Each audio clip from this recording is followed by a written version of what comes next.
channel Anas Story. Buat kalian yang belum kenal gue, kenalin nama gue Anas. Dan di channel gue bakal ceritain ke kalian tentang banyak hal.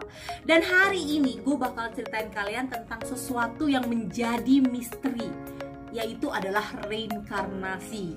Nah, buat kalian yang mau tahu cerita-cerita gue, stay tune. Banyak drama Korea yang mengangkat tema tentang reinkarnasi. Nah, ini tuh bikin gue penasaran. Kalian sendiri percaya nggak sama yang namanya reinkarnasi?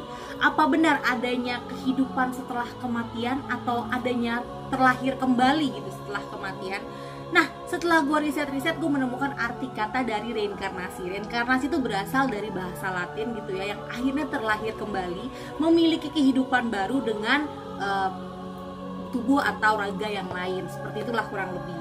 Jadi setelah gue riset-riset, gue menemukan beberapa kasus orang yang menceritakan bahwa ia mengingat kembali masa lalunya, kehidupan sebelumnya gitu ya. Dan gue akan ceritain. Cerita pertama ada James Leininger. James Leininger ini adalah seorang bocah yang berasal dari Louisiana, Amerika Serikat.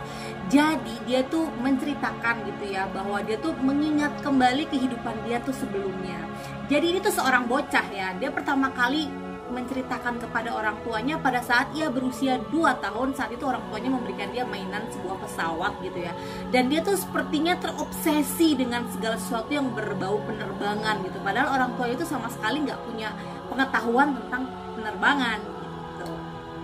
James juga sering mengalami mimpi buruk. Dalam mimpi buruknya ia sering sekali melihat adanya pertempuran dengan pesawat tempur gitu ya. Adanya tembakan-tembakan peluru, bahkan kecelakaan pesawat yang parah gitu.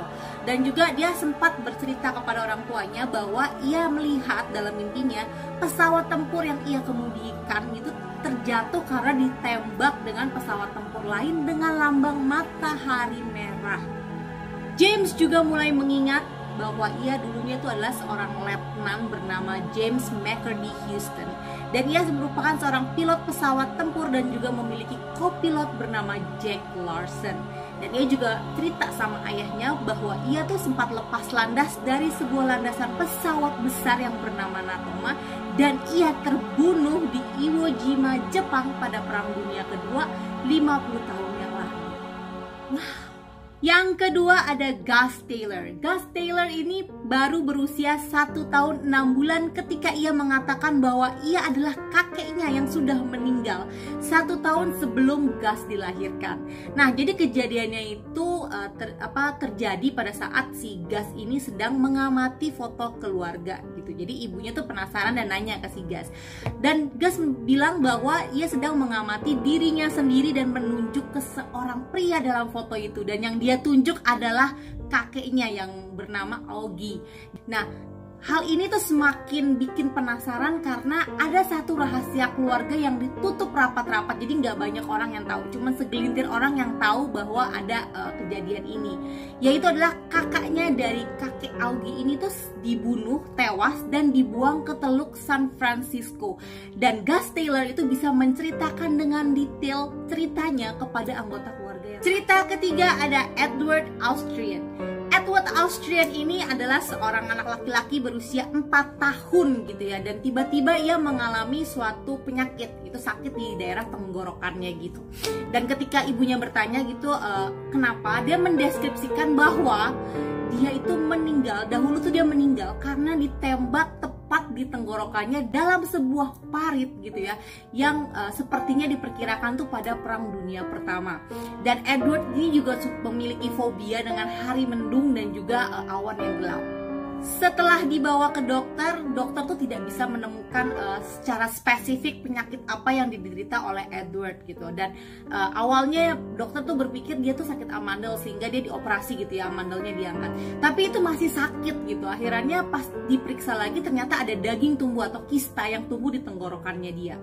Dokter-dokter ini pun juga semakin bingung gitu, bagaimana cara menyembuhkan kista yang ada di tenggorokannya Edward.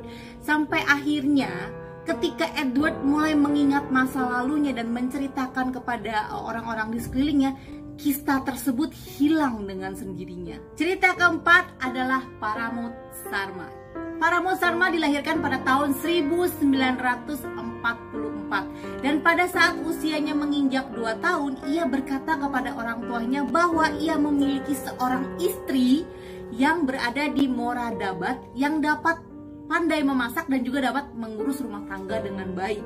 Bayangin anak umur 2 tahun bilang kalau dia sudah punya istri. Gimana rasanya jadi orang tuanya ya. Lalu pada usia 3 tahun ia juga membuat sebuah miniatur pabrik. Dan dia berkata kepada orang tuanya bahwa pada kehidupan sebelumnya ia memiliki bisnis keluarga, yaitu pabrik roti yang diberi nama Mohan Brothers. Paramount juga sering berkata kepada orang tuanya supaya tidak memakan dadi. Dadi itu kayak semacam cemilan dari India gitu ya, kayak nasi ada susu dan gula gitu.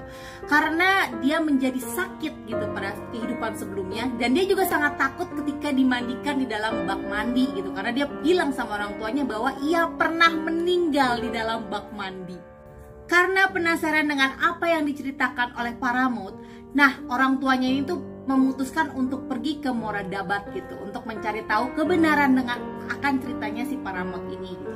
Sesampainya di sana mereka menemukan sebuah keluarga dengan nama Mehra gitu ya, dan mereka memang memiliki sebuah bisnis usaha pabrik roti yang bernama Mohan Brothers.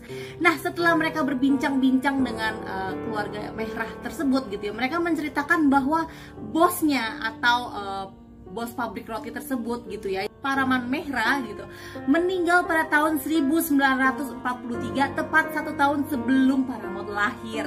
Dan dia itu meninggal karena kebanyakan makan dadi sehingga menimbulkan penyakit lambung, dan ia meninggal berada di dalam bak mandi. Fakta lainnya yang memperkuat bahwa Paramount ini adalah orang yang mengingat kehidupan sebelumnya adalah ketika dia membuat sebuah miniatur pabrik saat ia berusia 3 tahun, dan ketika dibawa ke Moradabad ini diketemukan bahwa Mohan Brothers, pabrik roti Mohan Brothers itu memiliki kesamaan yang serupa persis dengan apa yang dibuat oleh. Cerita terakhir dari gue ini adalah seorang pria bernama Peter Hume. Nah, Peter Hume ini adalah seorang pria berasal dari Inggris gitu ya, dan dia bercerita bahwa ia bermimpi tentang kehidupan masa lalunya. Dan dalam mimpinya itu dia menceritakan bahwa ia adalah seorang yang bernama John Ravile, seorang penjaga perbatasan Skotlandia pada tahun 1646. Awalnya mimpinya terlihat samar-samar, tapi ia memutuskan untuk melakukan terapi gitu ya, dan dia dihipnosis. Dan pada saat dihipnosis semuanya itu menjadi lebih tergambar dengan jelas gitu, dan dia bisa mengetahui setiap potongan-potongan kehidupan dia di masa lalu. Dengan bantuan dari penduduk lokal di Clamstock, Inggris Selatan, Peter dapat mengidentifikasikan sebuah gereja tua gitu ya. Jadi gereja itu dia bilang ada menaranya, dan di depannya juga tumbuhi oleh pohon yew. Nah, sebenarnya gereja itu tidak pernah dipublikasikan kalau dulunya itu ada menara putih gitu, dan ada banyak ditumbuhi pohon-pohon gitu. Bahkan menara itu juga sudah dihancurkan pada tahun 1676. Setelah ditelusuri lebih lanjut, ternyata John Ravile ini pernah melangsungkan pernikahan di gereja tersebut. Nah, jadi apakah benar gitu ya orang bisa mengingat masa lalu, kehidupan masa lalunya dari mimpi? Apakah kalian pernah bermimpi tentang kehidupan masa lalu kalian? Nah, finally itu adalah cerita-cerita tentang reinkarnasi gitu ya. Orang-orang yang bercerita bahwa mereka mengingat kehidupan sebelumnya. Kalian sendiri percaya nggak sama yang namanya reinkarnasi gitu? Kalau gue sendiri ya gue percaya, karena yang namanya misteri hidup dan mati itu nggak ada yang tahu. Alam semesta itu nggak ada yang tahu, cuman Tuhan yang tahu gitu. Jadi kalau memang kenyataannya ada orang-orang yang mengingat masa lalunya, mengingat kehidupan sebelumnya, ya sah-sah aja sih menurut gue, wajar-wajar aja. Kalau kalian punya pendapat, tolong tulisin kalian komen kalian di bawah gitu ya. Jadi biar kita sama-sama belajar.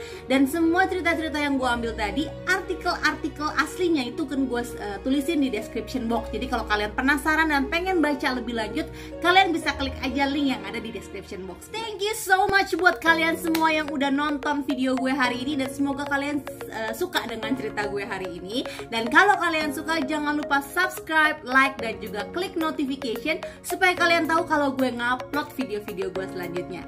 Thank you semuanya, stay safe.